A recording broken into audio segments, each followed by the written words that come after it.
really liking LMA's journey that she's on at the moment. She seems to be going from strength to strength.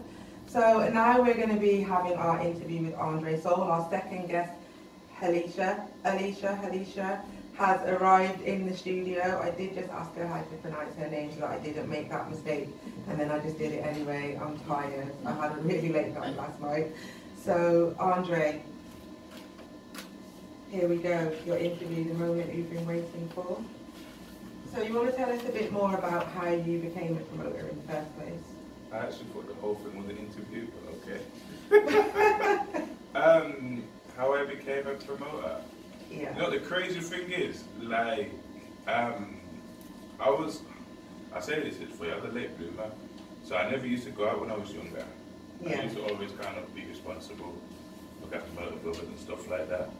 And then, like I said, I went to New York when I was 16 by myself, and I went to a few things out there, and it was like, when I got back here, you know, when you kind of, you want to do more, because it's different for people now, because they have internet and social media, so they can see all these real life things and all these hype things and actually be a part of it. Back then you didn't. You had Trevor Nash and the Lick, MTV, and you watch it, and you have Writer magazine, and you used to always think, yo, this looks like a vibe, like, I would love to be a part of this. Yeah. So it weren't until I started working, and then I met Flyman, Tyrone, the legend himself. Yeah. And then he was just like, oh yeah, bro, I'll do this Flyman thing, like, come with me, I want to make an extra change. You know, when you're young, just thinking any cash in the hand, it's like, yeah. Yeah. Oh, So I used to always cover these events with him, and I used to always say to him, like, yo, why are we just promoting stuff and covering things where we can actually do it ourselves? We know half of the people here, and that's that. And then I remember I caught up with a few other men, and then we formed Also Sickly. So it was like RC, Prince, this incredible Justin, Aaron, Mysterio, Elon, and then Mr. Perfection Kieran. So it's like, we looked at it like Bashman and Dancehall was on a hype, Elephant Man, like all these things were on a big things. And then because we used to go out and do all the dance routines and just vibes and do stuff, we're like, yo, we're creating a hype, we're creating a vibe, like people are having fun because they want to dance and be part of us. You see like how people do formation and certain moves now? Like, we're creating this buzz. People's like, oh yeah. So it's just like, yo, why don't we just have our own event? Rather than us going places and shutting it down, why don't we do our own event? And then that's how it kind of started. We started doing our own events, and then it was like a factor to where we broke the stereotype of promoters being separate from the customers, from the people paying money and stuff like that. Because before that, promoters would kind of stay in the office or stay behind their tickets, taking their money, and DJ booths, and them like would do that. But we actually interacted with people. Like, I had at least a good 5 years where I would take a picture of everybody in the venue. Really? I would go to people, like before Selfie Stick, I could have created that, I'm so vexed. Like, I have my arm extended with my camera, I would take a picture of everybody in the venue to kind of have that personal relationship, like, yeah man, yo, this is sick. So we'll have a vibes, we'll party, and we'll jam for, and then that's what we did. And then, once, as I said, everybody got older, everybody started doing stuff, and then people outgrow it. It was like, okay, yeah, I'd rather just go out and have fun rather than have to deal with the money and paying all this stuff and getting all this stuff. But yeah, we used to do coach parties, traffic light parties. We started doing theme parties before people were doing theme parties, because people just go out and dress up. But we was like, nah man, let's do a traffic light thing, let's do a yellow party. Let's do theme parties, like, let's have fun, like, let's get people like that kind to dress up and do stuff, and not only do we interact with them, like, we would dance and we would just vibe. You know, I said, because when I went to New York, I started, once you become a promoter and you start knowing about other events, because other promoters will tell you about other events and DJs tell you about other events, and then you'll become like in the whole promoter circle. It's the same thing for the creative circle. Once you go to one creative event, other people start networking, you know about more creative stuff, and then I realized that as a promoter and a host, I can do so much in the nightlife scene, but my heart was in the more live concept. Like, I love live stuff, concerts, comedy shows, theatre, opera, like, I love that stuff. So it's like, I thought, let me create this event. So Zinc Bar, I doubt anybody remembers Zinc Bar, but it used to pop off on a Sunday. A lot of the house and kind of like salsa kind of people used to go there. It was opposite ICC behind Hyatt, and then Okay. I remember I approached him and I was like, oh, I want to do this event. But because I had such a good reputation in doing all these other raves and other things, it was cool. And then one of the other things that I forgot to mention is that I used to do event photography. So because I used to do so much event photography, that's kind of what helped the promotion and stuff. So everybody kind of knew my face from taking their pictures and other stuff. Yeah. So I covered a lot of events for a lot of companies. And that's how I met a lot of celebrities as well. So I kind of had a bit of clout. Yeah. So when I've done this event now, it was good.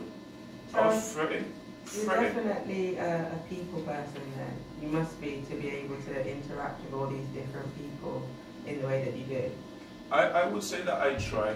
I try to give off an energy to where that you can approach me, like we can connect. Like I look at things in such a different way. Like I remember I had an interview before and it was like, what would you say your demographic or your client, my client, like what my target audience is? And I was like, I don't have one. It's just light. I look at people like energy and light. Like as long as you have energy within you, like you're alive, then you can come. Yeah. Like I swear, if plants could move, I would like put some plants in the corner. Like I was about that. I was for it doesn't matter the age group or whatever, because a lot of people go through things, and through art we can save the world. Through art and love we can save the world. Yeah. Because the thing is, like people can express themselves if it's visual art, even if it's like physical, vocal, like it's still art. Somebody can come paint a picture or make a sculpture, or talk about something they've made, or talk about an idea, or just talk about a song or something. Like we used to have so much different people come through the doors and just do stuff. It used to be amazing. Like it was artists, like it used to be great. And it's like throughout the year I've changed it just to kind of work with the times. Yeah. So rather than it being like spoken word based, it's now just across art form, open mic night. So this is Talented Tuesdays that you're talking about now? Yeah, it's called Talented Tuesdays now, but it used to be called Artistic Poetic Souls. It was Okay. Artistic Souls. And when is it? Artistic Fusion. It's like Cafe One. That's what I'm saying. All these venues that we used to use and stuff, it's not even really there no more. Yeah, It's mad, I'm everything's old. closing down. Cafe I'm One, that old. was a long time ago. Not even Yardbird, oh my days. Yes. Ah. So where do you host Talented Tuesdays now? Okay, Talented Tuesdays is the second Tuesday I've ever moved at Sterling's Bar in Jewel Quarter. So it's off St. Paul Square, 21 Ludgate Hill. So if anybody knows where Jam House is, or where opposite Actress and Bishop, where it's just by St. Paul Square. And how do people get involved in that? And what kind of things can they do? If it's Talented Tuesdays, what kind of talents do people showcase Well, there? that's what it is. It's talent, as long as it's not too explicit and it's not too like offensive. Like people can, because some people like to make jokes and it's like, oh, I've got a talent. I was like, don't be silly. You know, some people take it a bit too far. It's like, nah, it's an artistic talent. So basically, if you're a magician, if you're a singer, a rapper, MC, poet, if you've got visual art, if you're a painter, or even like with your stuff like cards, like you can kind of bring a picture and talk about it and Yeah. just tell people what you've got. Like it's a talent. Like some people have come and sold stuff, their jewelry, their clothing brands. That's Like, good. could that's still a talent? It's still an art. Like you're coming to showcase what you've got. You'll be like, oh, you know, I'll make these T-shirts, or I'll make these cards. People would want to get involved, but people want to hear your story.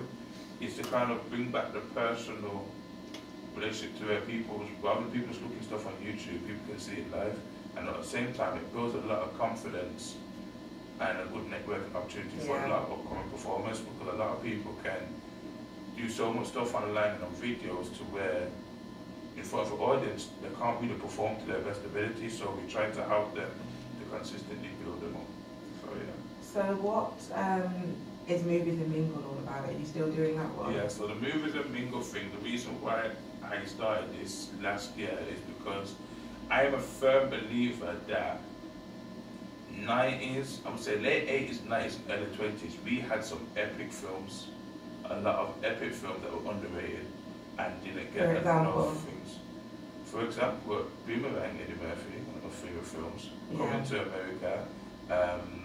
These films are just like them kind of films. Then you've got Equilibrium, big film. Then you've got Justin Timberlake in Time. There's quite a lot of, like even New Jack City, Boys in the Hood, sets off like a lot of these films people look at as old films, and a lot of people referred their films to it.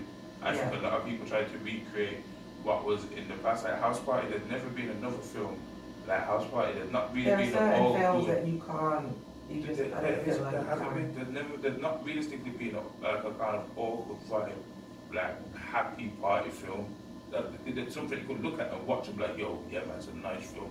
Because they try to put too much into it, or they try and overdo it, and it's just kind of like, it's gone past funny. Yeah. It's silly. Yeah. And then it's like, kind of like with most things that Kevin Hart does, I feel like he kind of goes. And that's the sad thing about it. Past funny. Yeah, that's sad. It's sad. It's sad because people's like, yeah, everyone's like, Girl Trip was great, and I was like, okay, yeah, but there's been quite a few films that good. I think The Best Man, that's how there was a great film. Yeah. The Best Man, the first one was great, so there's a lot of great film. And these ain't just black films, there's a lot of great films. I like The Crazy Stupid Love. I like a lot of other chick flicks, I like a lot of other films. There's a film called Secret Life of Walter Mitty, and I tried to break down some people, but they've never watched it. But Ben Stiller, it's a great film, because a lot of people that daydream and go through that kind of process, even a lot of people that have mental health, like, it's really good to kind of do it, like actually do it rather than keep thinking about it. Yeah. And I think that's a great film that shows that. So there's a lot of films, like as I mentioned, Equilibrium, a great film, because it's a concept where can the world be going into that kind of direction. You've also been in a film, haven't you? Yeah. So that was Idle Rain. Yeah, I was in Idle Rain, yes. So what was that experience like? Do you know what? That was great, you know. It's like, the thing is, working with Birmingham creatives is so refreshing, because it's like, we are actually doing stuff, but when I mentioned earlier about us coming together, if we actually came together and supported, you'll see it on a bigger scale. Yeah. But so everybody's doing little things in little pots here and there. Really cool. So with the writer on that project was Jude Freeman. Yeah. And Catalyst Studios, aren't they having a relaunch on, is it Friday? Next Friday? Yes, at the new studio. Are you going to that? Yes, I will be there. Yeah, I spoke to them this week, and they was telling me about it, and I was thinking, you know what? I love stuff like that, because as I said earlier, when people are starting to get their own space now, so rather than keep trying to borrow people's or rent people's and do stuff, it's limited.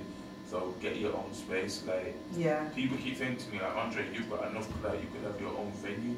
But I'm like, no, I don't want to have that now. Like I did before, like about 2-3 years ago. Yeah. I was looking at places and that was my target, but now I actually want to spend more time with the kids and just kind of do more of that stuff first. Yes. And then do that, because I've realized running a venue is a 24-hour, like it's a hard, like non-stop.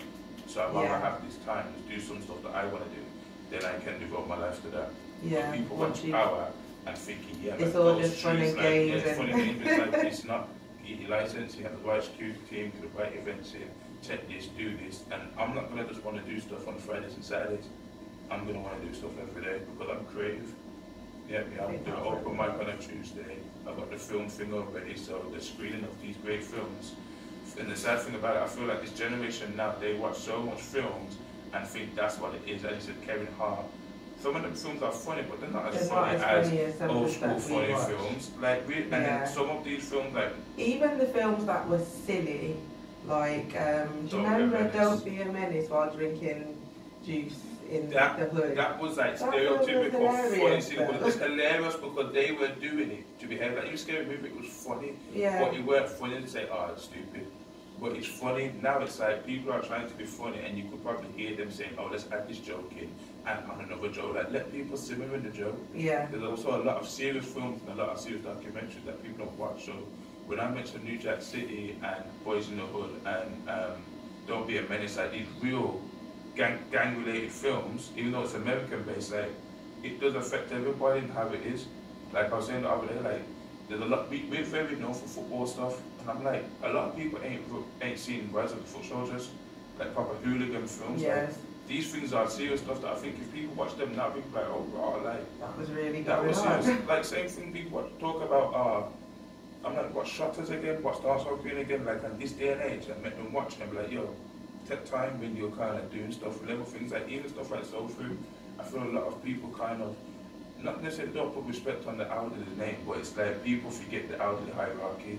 Like grandparents are at the top of the family hierarchy. Yeah. And I feel if people kind of listened and we took more wisdom and stuff, a lot of things that would be happening would stop, because back in their day, I don't really think they had that much things like that. They were too worried about police and racism and slavery and all this other stuff to kind of have gang-related stuff. So if we watch these films, people look at these things like, wow, we do need to kind of take a step back. And it's the same thing with the cartoons. So when I do the family one for Easter, once I get the day, I want to play some old school cartoons, because a lot of these new cartoons are great.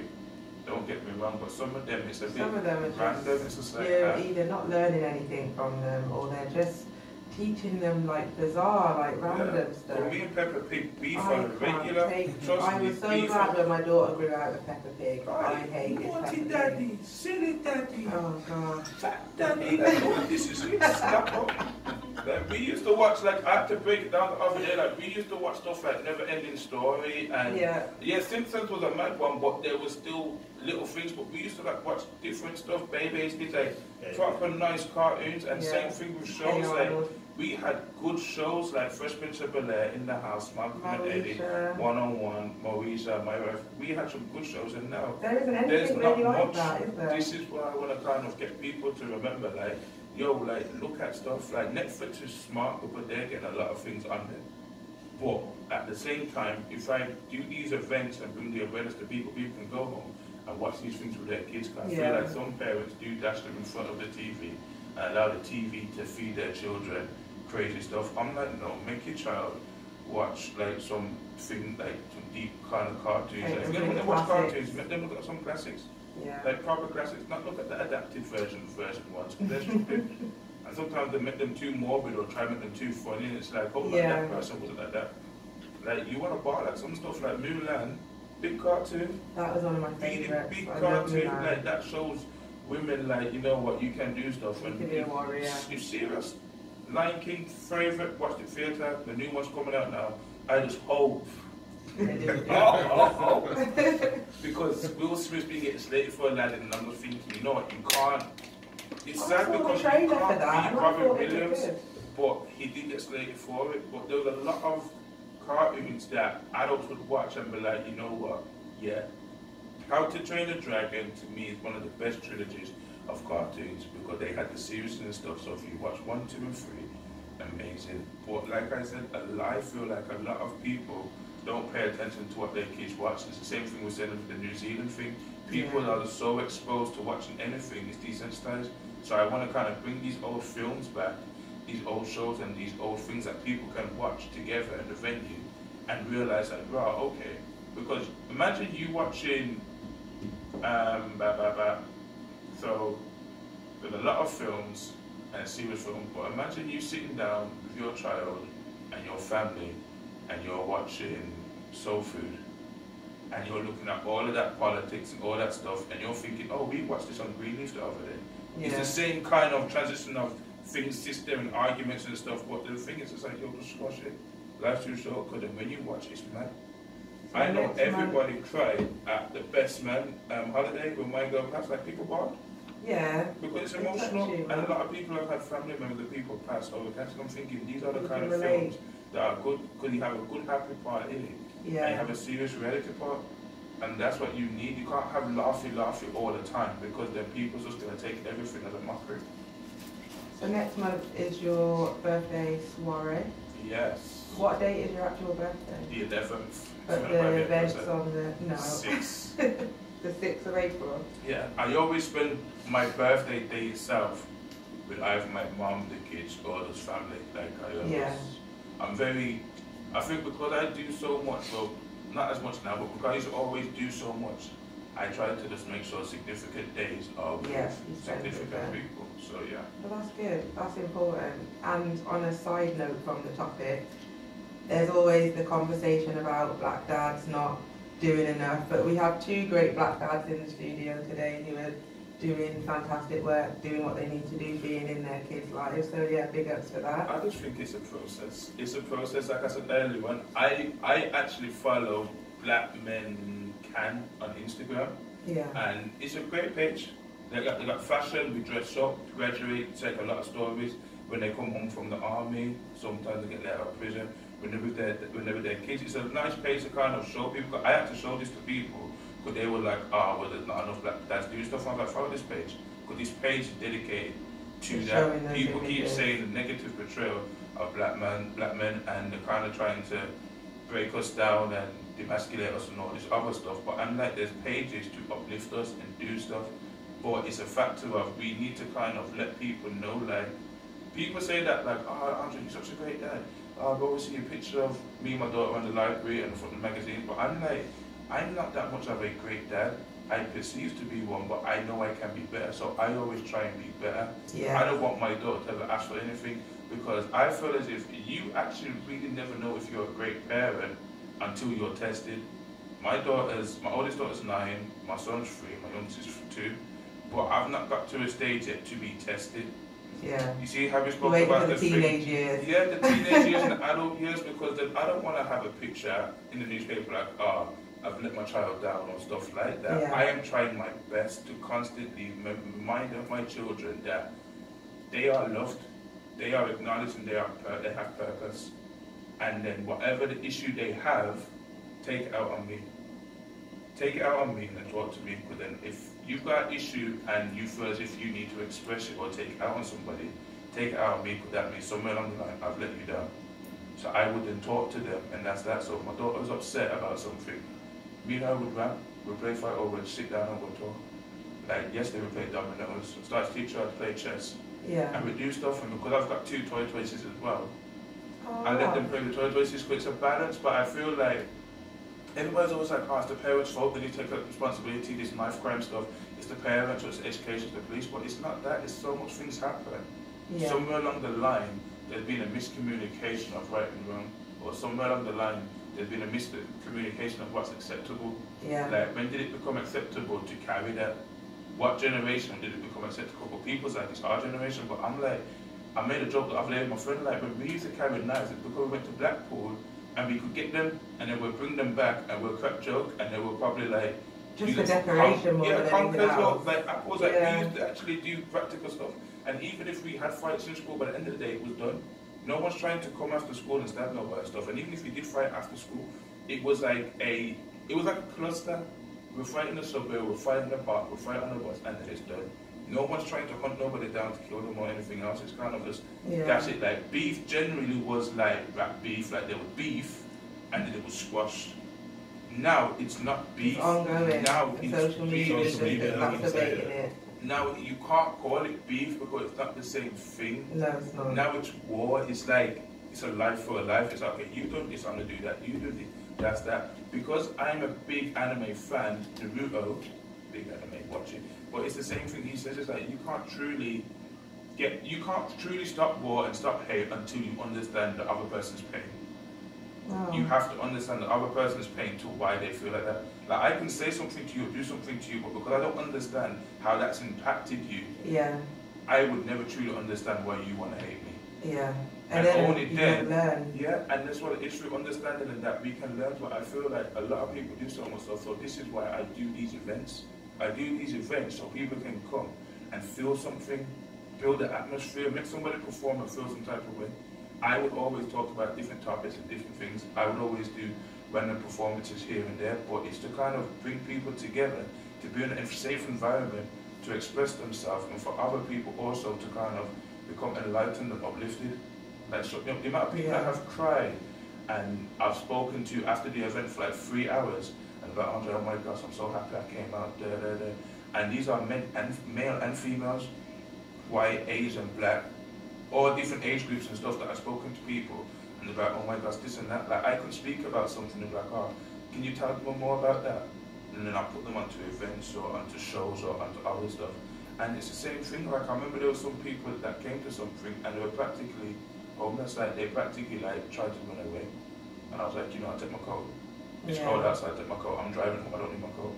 Like, sometimes we have to kind of give to people. We have to kind of do stuff like, I know people that give to charity, give to the homeless, and I'm like, we need to do more of that. Yeah. You get me? I do events because I want to give people a place and somewhere, something that they know would come out once a week or once a month to relax. They don't have to spend too much money. It's not an image thing. Yeah. I feel like image thing is pressure, you know. As we mentioned earlier with the promoter scene, everything's image now. Everybody has to look a certain way, has to dress a certain way. That's that. If you're back in school, you have to have the Rockports. You have to have like Store Island jacket, a JD bag. You get me? Yeah. I don't understand how we got JD bags for like a whole 5 years. I don't know how they lasted. Like, yo, last. But until the JD is just like a smidgen, but that's the thing, and it's a pressure because people don't realize these people that go out now, more than likely, majority of them spend at least £100 to £500, almost £1,000 on their garments alone. Everybody has an image to look at something. Talented Tuesdays and the events that I do, I do a coloured theme for my birthday because I want people to come out and be different. Yeah. I want to kind of push the boundaries, I try something different. Don't just go to a normal event. Like my soirees are very different to normal stuff, so we put the themes in there, I interact with people, I take the picture of people, we crack joke. With Talented Tuesday, it's a casual vibe. Yes. Come as you are, express who you are, like just come with your energy and soul, and then we will do the rest. So do you want to let people know how they can get in touch with you, where they can follow you, or your handles and things? Oh yeah, that's cool. If you guys want to follow me, I don't want people to feel like they have to, so I ask if you want to follow me. To follow anything regarding Talented Tuesdays, it's at TTB0121 or Talented Tuesdays Birmingham.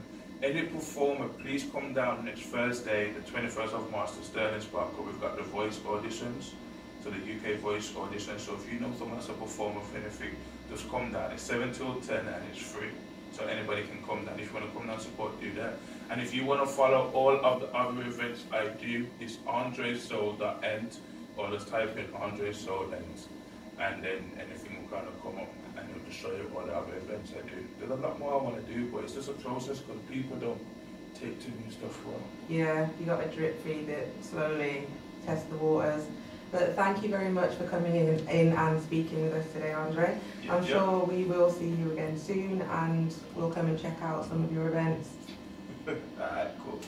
Thanks. We will see you on the other side of this.